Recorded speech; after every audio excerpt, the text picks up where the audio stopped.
Good afternoon, everybody. Uneducated Economist here. A few weeks ago, I had done a video talking about how unemployment benefits were killing small businesses. And I had used restaurants as an example for the small business, probably because I know a lot of restaurant owners, and it makes it easy for me to talk about their experiences. Now, some of the things that I had heard, I've seen articles, and there's many stories about it going across the nation. So just looking at it in the micro sense, like just my little tiny community, I can see that if this is taking place here and I find the news articles out there, then it's taking place across the entire country. Sure, there's probably some regions of the area that don't experience the exact same thing, but for the most part, it's broad and it's going across the entire nation. And there is articles after articles of labor shortages, and especially when it comes to the restaurant industry. Now, these restaurants, they are suffering big time on account of this labor shortage. And I know what a lot of people are going to say. If they would just pay more, the people would go back to work. I totally get it. And that is definitely what is going to take place. And it is what's taking place right now. These restaurants are having to pay more to get the labor just to get the staffing.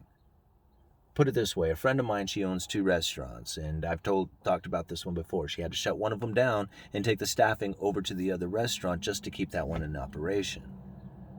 Think about that, guys. That's a whole business that just got shut down. That's no inventory being purchased. That's no, transactions happening there. That's a business that is shut down now, not because they don't have the customers, but because they don't have the staffing for it. So she has to raise the wages. There is no doubt about it. And she has. And when I found out how much it went up, I was absolutely floored.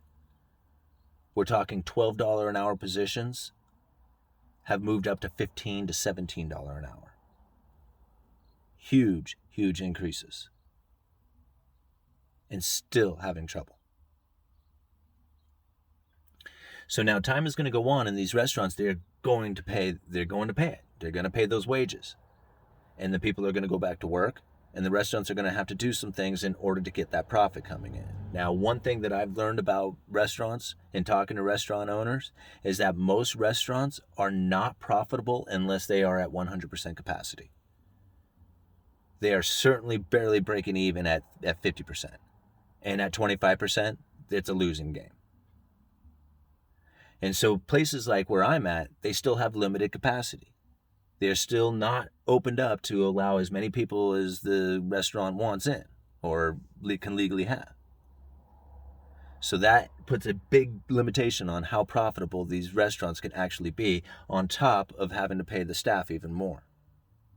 Then you couple that labor shortage with the price of food going up due to the food shortages that are taking place, which there's plenty of articles about that one as well.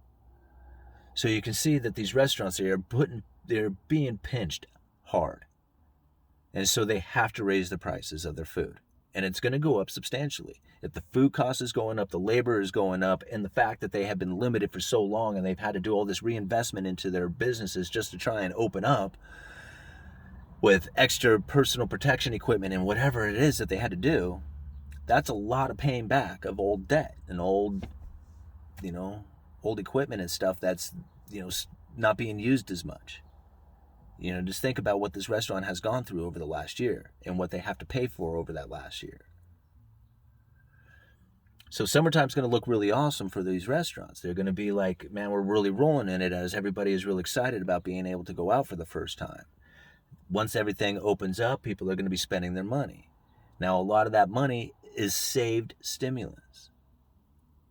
They've been waiting for this exact moment. They have been waiting for everything to open up so they can take their family out, so they can go and enjoy being with their friends again. They are so looking forward to going and hanging out again, whether it's at the restaurant, the bar, or the theater, wherever they go.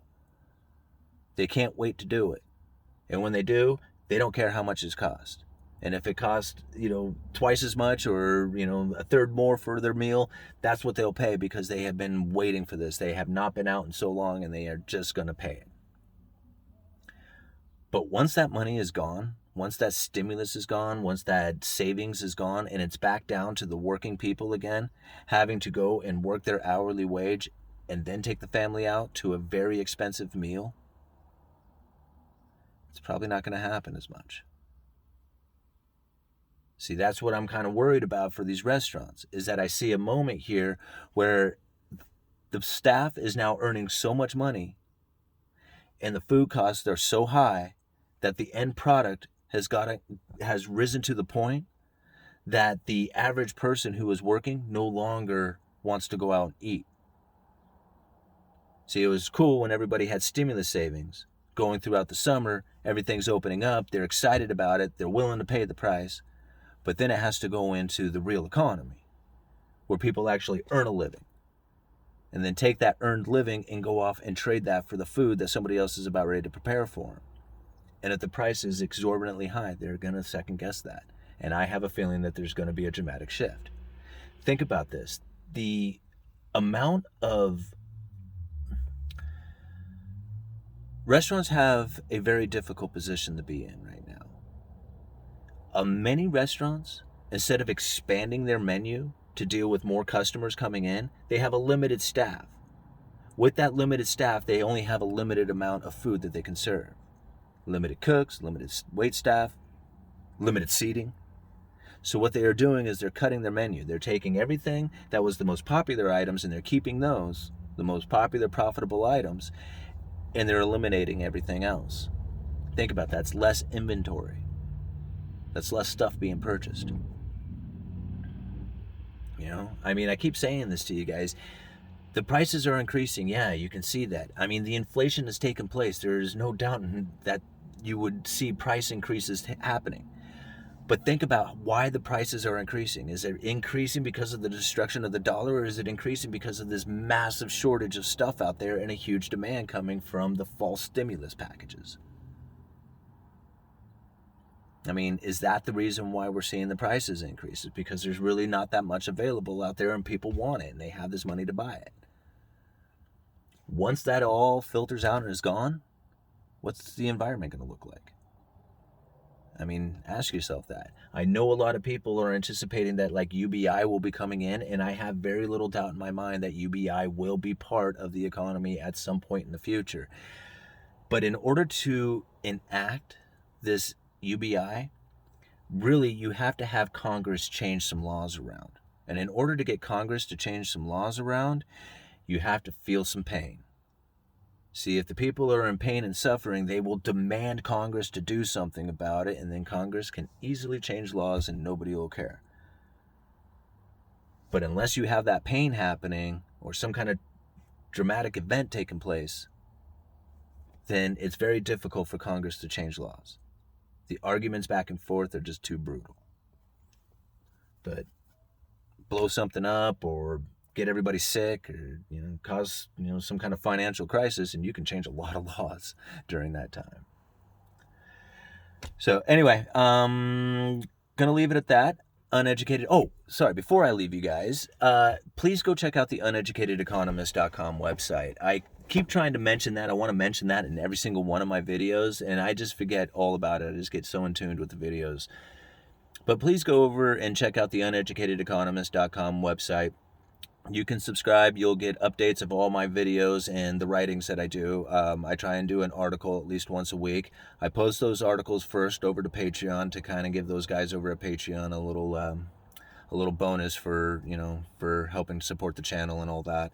But then I'll move those articles over to the uneducatedeconomist.com site. So go and subscribe. A lot of people say that they get unsubscribed from the YouTube channel. If you go and you subscribe to the uneducatedeconomist.com site, then you'll get notifications of all the stuff that I do. So no worries about it then. Let's see here. Was there anything else I wanted? I think that was it. Uneducated Economist. You guys let me know.